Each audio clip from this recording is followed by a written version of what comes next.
జీడిపిఎఫ్సి అంటే gross domestic product factor cost, ఉత్పత్తి కారకాల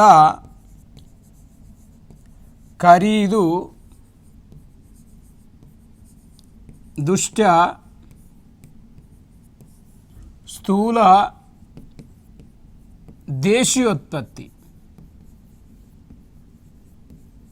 ఇది మనం నేర్చుకోవాలి. జీడిపి ఫ్యాక్టర్ కాస్ట్ ఇది అంటే ఉత్పత్తి కారకాల ఖరీదు దృష్ట్యా స్థూల దేశీయోత్పత్తి అంట.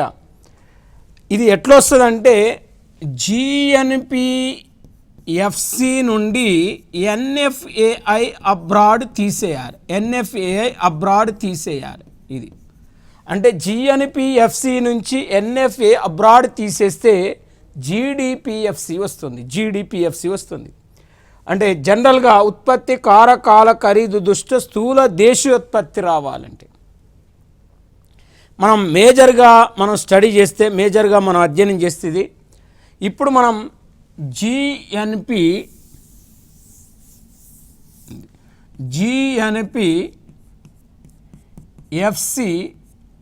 Minus NFAI abroad is equal to GDPFC అంటే GNPFC minus NFA abroad is equal to జీడిపిఎఫ్సి